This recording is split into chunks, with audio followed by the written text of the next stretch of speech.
Hello, everyone, and welcome to our podcast and conversation by the network, the National Security Academy. Today, I have a very special guest, Jennifer Upton. It's very nice to meet you, and it's very nice to be able to sit down with you today.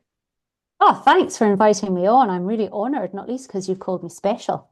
That's a great honor indeed. So, today we would like to speak a bit about your history as a former British diplomat and army officer, which is very exciting. I think it will interest many people. And then going a bit down the line now, you have your own podcast, your own newsletter. That's very exciting, where you speak about soft skills and so forth. So could you give a bit of an overview and a brief introduction on yourself? Sure. So I was in the Foreign Office, which is the British equivalent of the Ministry of Foreign Affairs, for 20 years. I started as, I think, the most junior grade in the hierarchy and worked my way up.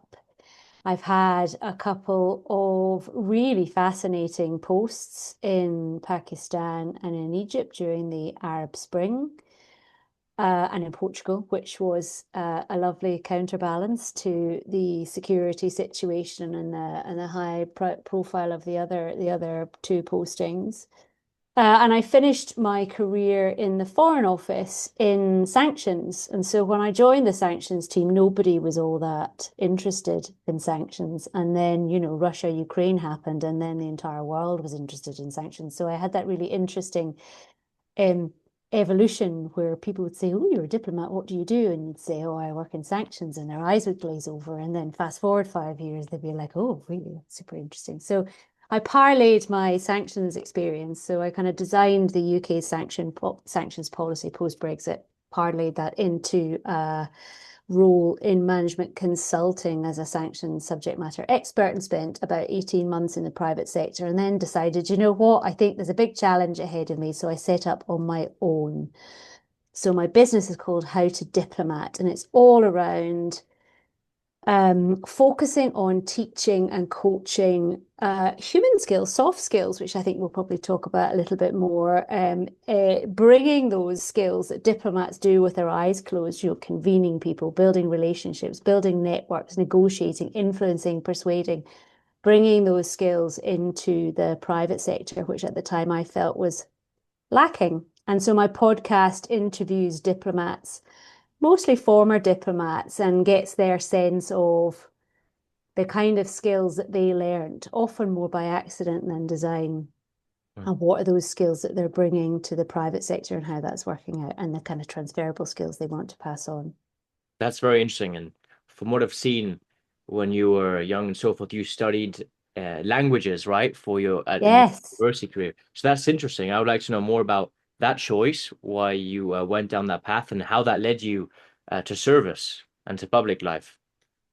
So I'm going to be very candid. I tell two stories, right? My professional story makes it look like it was all very strategic decisions. I obviously, from a child, I wanted to be a diplomat or have an international affairs career. So I did languages, and then, I moved into the BBC and international shipping and developed those really good hard skills, and then parlayed that into diplomacy. But in reality, uh, even when I got to 17 or 18, and I was having to make a decision about what I wanted to do at university, I still didn't know. And I thought, actually, I really love languages. I love communication. Why don't I just put off the final decision by studying languages in the hope that something might shake out and it might be useful later on? And the great irony is, I don't think I really used either German or Italian professionally in my career ever. In fact, the Foreign Office taught me Arabic because that was what I needed to learn to go to Cairo. That's very exciting because speaking, for example, with Dexter Ingram, he mentioned to me that when he had to prepare for some of the deployments in the Middle East, the State Department made him, for like a span of 1 year, learn Pashto, Yes. a language spoken in Afghanistan. And that's very interesting how they tend to invest in people that they see that have potential, right? And send them to these places to fit in better. And well, these soft skills, I think, are very important, right? Without the language component, it might be a bit more complicated to interact with people from these distinct cultures. And the language, of course, was the fundament for that, right? I think speaking the language of your host country is the biggest courtesy that you could ever extend as a diplomat. And I think I joined in 2003, and there was a decision made quite soon after that that every ambassador, no matter what country they were going to, and that could be Mongolia right the way through to Spain, they had to learn that host country's language because, when we talk about influence and persuasion, quite a lot of what we do as diplomats is do all of that work before we enter the room. And the fact that you can speak your host country's language opens up doors. And even if you're not speaking all that well, Pashtun's also really tough. And you really have to work at it. I mean, we were taught a minimum 18 months or 6 months, 9 months in the UK learning Fusha, and then, 9 months in your host country learning that dialect.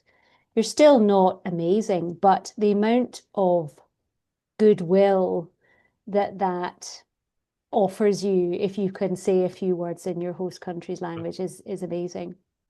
Amazing. So, what would you say for the people that want to learn a new language, maybe something like Mandarin or Russian or Arabic and so forth, a bit Oof. more exotic languages? What are your best advice studying, having studied languages at the start of your career, right? Yeah. Gosh, that's a good question.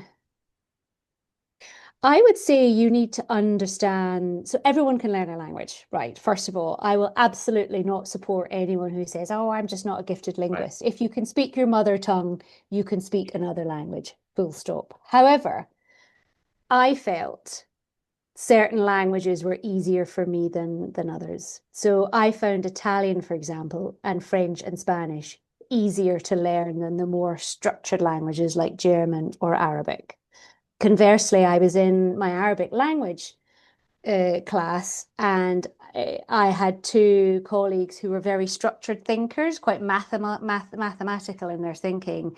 One was a Russian speaker, one was a really good German speaker, and they found Arabic much easier. So I Mm, suppose my advice would be think about your style of learning, think about how you structure things. And if you're a kind of musical person, then you're probably more likely to find Romance languages a bit easier. But if you're quite a mathematical, structured thinker, you're going to find Mandarin, Arabic, Russian easier.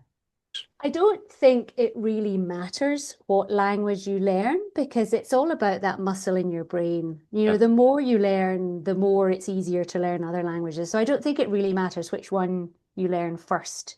Just Mm. learn it. Yeah, for sure. No, I like that. That's a very unique, I think, response, right?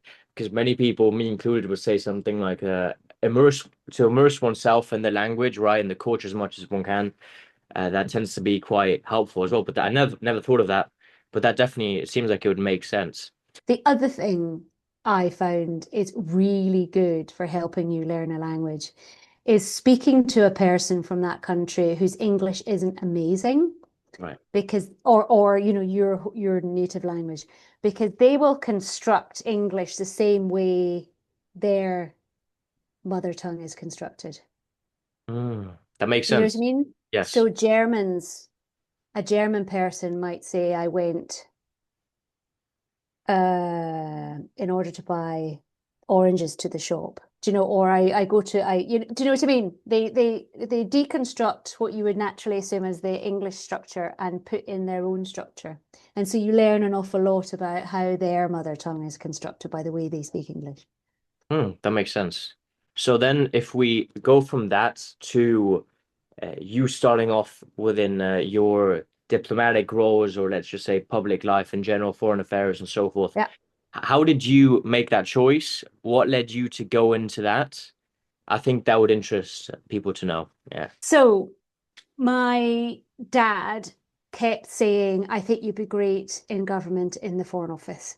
And I did what everyone does at a certain age when their dad tells them to do something. I did the complete opposite and didn't listen to him at all until I think I'd done my master's at this point in marketing and PR. And so I'd grew up in Ireland and I came back to Glasgow to do a master's.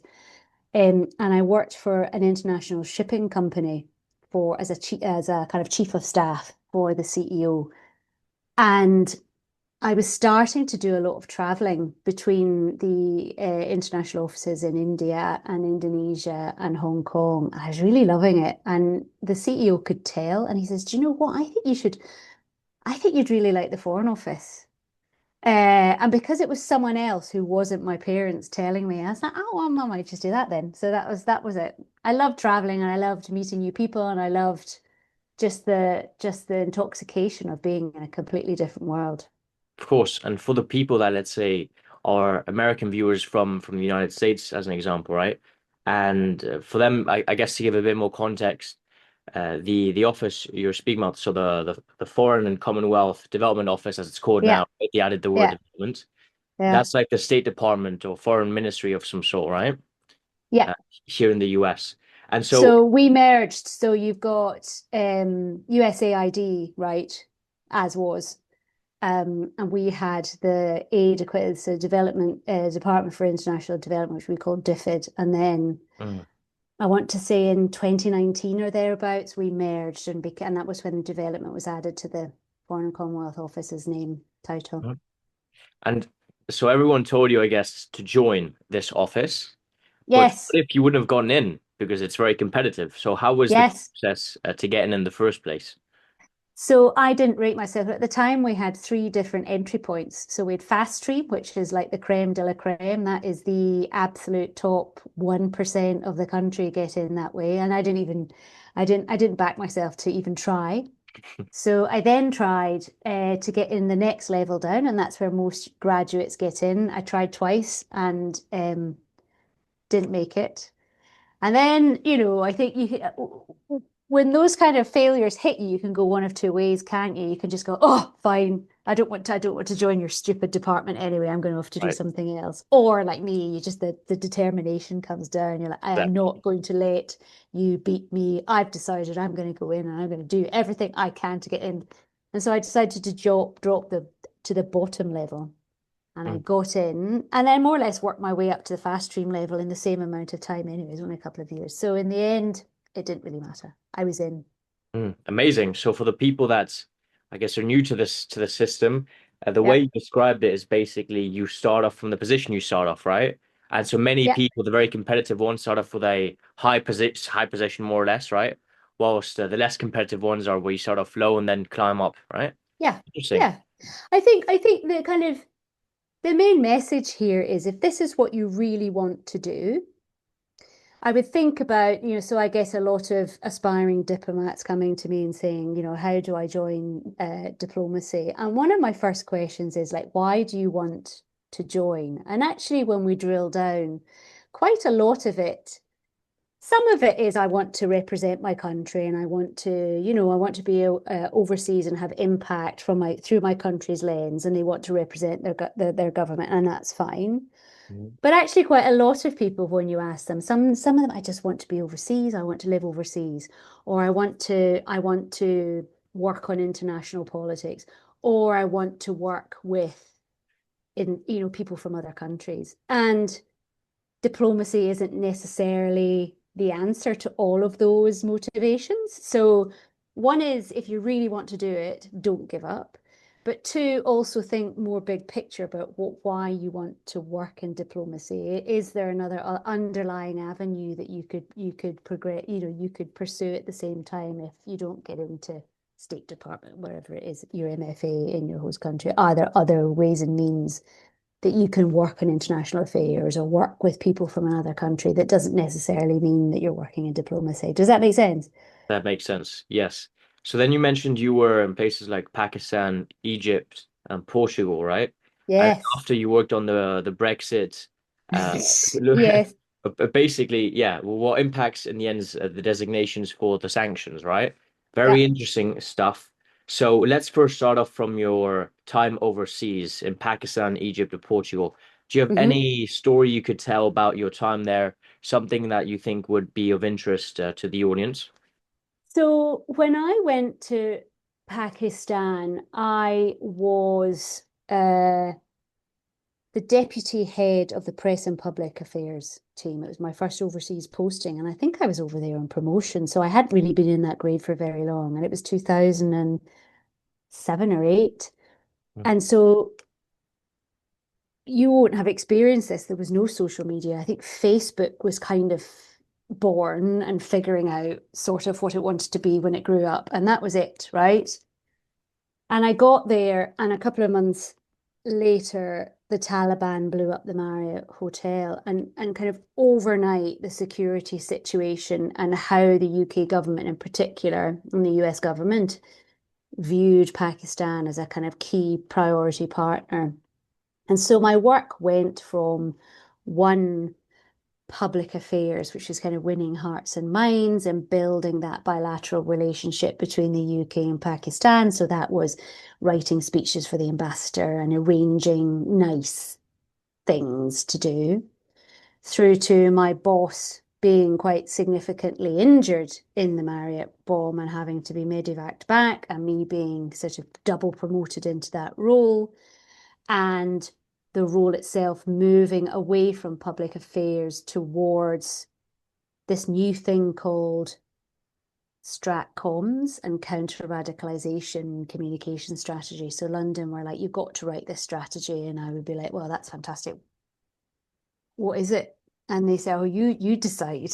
So there was the whole, dealing with the trauma of all of that and being suddenly part of the senior leadership team who were kind of navigating, evacuating all of the families out of post, also being the spokesperson. So my phone was ringing all the time for lines to take, in the middle of the night,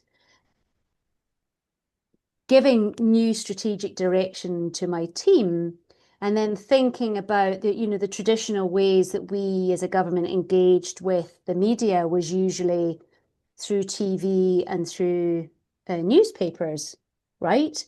But if you're thinking about counter radicalization, you're not necessarily thinking of the people who read the Right. newspapers or watch, the nightly news.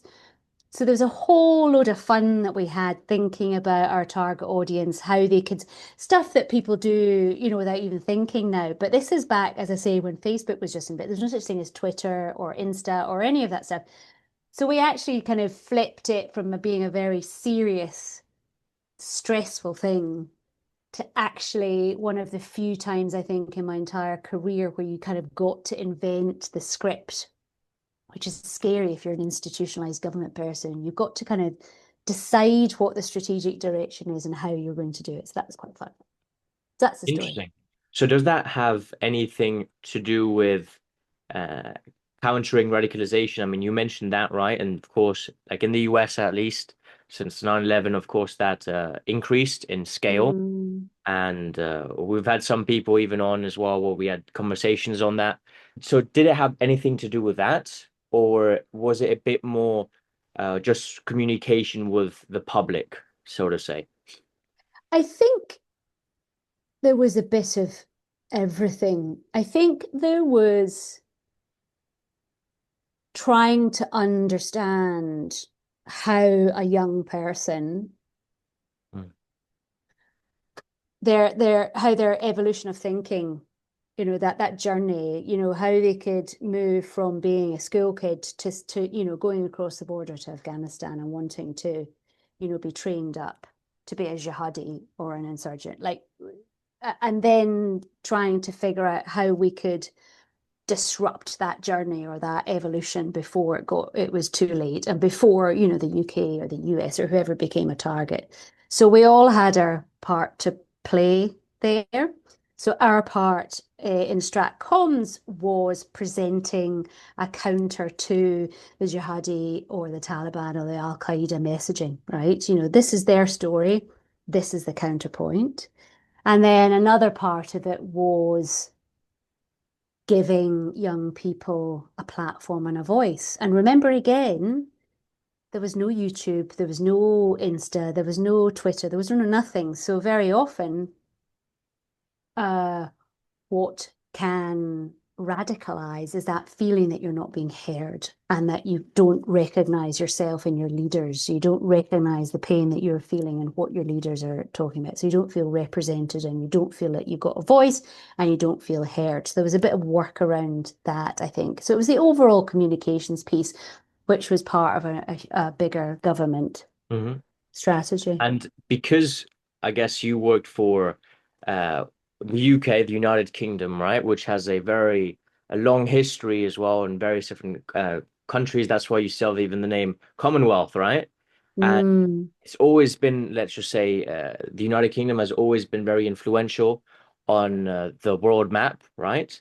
And how would you say that plays? Like, if we look at the UK's history, how does that plays into the current present time and the way they get involved in foreign conflicts or just activities as diplomats? I think you can make those stereotypes work for you as well. Of course you can. Yeah. I used to enjoy not being the person or the British diplomat that people were expecting. Hmm. And that often used to work quite well because it would catch people off guard. So they would be expecting a very reserved, serious intellectual, and then they would get me popping up with, my bright earrings and, my very different personality. And that often used to break down barriers that perhaps a very straight-laced person couldn't. If we can shift to, I think that will interest people as well, from the economic side and so forth, Brexit and the Yeah. sanctions designations, right? Yeah. How was that? I know it shook the world, right? And still for Europeans and so forth, they're having a bit of a pain traveling to the UK, studying in the UK, living in the UK due to visa and so forth. Oh, I see. Yeah, you exit. Yeah, yeah. How did you perceive that from the inside, right? So this is fascinating, and I've reflected on it quite a lot. So I personally disagreed with Brexit for all the reasons that are now bearing out. I thought it was not great for our economy. I didn't think it was good for our sense of community, our Europeanness, etc., etc., etc. But I'm a civil servant, so I need to be agnostic professionally. And if that was what we were being expected to deliver, everyone I knew with, regardless of their personal views, delivered professionally again. So, you acknowledged it earlier, the Brits have got a long, long, long history of diplomacy and being involved historically in various aspects of global geopolitics. And every time you tried to come up with a new policy on something, you had to take into consideration precedents. And if we said or did this now, Right. would that cut across what we'd said or did here or what we're saying or doing over here? And Brexit was just that one in a lifetime professional opportunity to just make stuff up, do Mm. new stuff. And that, for a professional working in the international space, was really exciting and challenging. And so you had this kind of schizophrenia, this kind of personal, deep, deep disquiet about what was happening, profoundly disagreeing with the direction that your country is taking, whilst at the same time going, this is quite cool. I am designing a policy that I would never have been able to do had we not had this opportunity present itself. Amazing. So would you say, looking back at Brexit like a couple of years back and so forth, and then you having to design that policy, can you give a Yeah. quick insight on how that was? How did you come up with the different sanctions? How does this process look like in the UK or just in general, right? Working from the inside again. So when I took over, our default position was that we wanted to lift EU sanctions, the whole EU sanctions infrastructure, because it was one that we were most familiar with, the way the sanctions regimes are set up. You've got the Syria and the Iran and the Venezuela, Nicaragua, whatever. So we basically wanted to lift them wholesale and uh, replicate them in UK sanctions architecture. At the same time, you had the lawyers and the policy guys writing and creating that sanctions infrastructure. And when you consider imposing a sanction on someone, there are various criteria that they need to meet. And so they were looking at existing sanctions structures and criteria. So Australia, New Zealand's a tiny bit, EU, US, Canada, and kind of thinking about how we wanted to show up as a sanctions actor and kind of take bits from everyone, but also how we wanted to present with the opportunity once in a lifetime to create a new sanctions architecture, an ethical, uh, uh, uh, not that I'm saying any other sanctions architecture isn't unethical, but it was who the new post-Brexit UK wanted to be, and we wanted, the sanctions to replicate that, project that. And then in terms of policy, we wanted to decide whether we were going to be, one end of the spectrum, you've got the US system, which are at the time just churning out high volume targets, versus the way we had been before, where we were quite reactive. An event would happen, we would consider appropriate responses. If sanctions was an appropriate response, we would kind of calibrate that response. Mm. Which end of the spectrum did we want to be? So there's actually just hundreds of meetings and consulting ministers and then seniors and then coming back and getting views and consulting legal advice. So there's an awful lot of talking before you actually get anything designed. And of course, all of that went out the window when Russia invaded Ukraine. Any policies that we had about low volume but targeted sort of went out the window when, as I say, when all of our partners were just doing mass volume. Great. Rightly, I should say, rightly. So, given that you have now your podcast where you speak about soft skills and so forth, if you could, in 30 seconds, right, could you mention a soft skill that you would recommend young people to focus on when they're building up their career, or maybe already in their careers and so forth, that you think is underrated, that you think there should be more of a focus on? Oh, do you know, when you started that question, I was quite anxious, but no, I would tell you exactly what it, because I've been thinking about Okay. this. Talking to strangers. Talking to I agree. strangers. Yeah. So when I was a kid, my dad, so I grew up in Ireland, so surrounded by conversationalists. My dad, I'm Scottish as well. My dad would just be just so embarrassing. Like he'd talk to anyone, bus stop, coffee queue, whatever. He would just, he'd start a conversation with a lamppost if he was given half the chance. And I was profoundly embarrassed, but I have got the same tendency, and it's really embarrassing for my kids. But that has, if you imagine fast forward going into a workplace and you're brand new, how Mm. do you find out where the toilets are? How do you find out, how the IT system works? How do you find out how the lifts work? You have to talk to strangers. As a diplomat, you are constantly having to go into rooms and not only talk to diplomats, but actually talk to strangers, but Yep. actually ask them really hard things.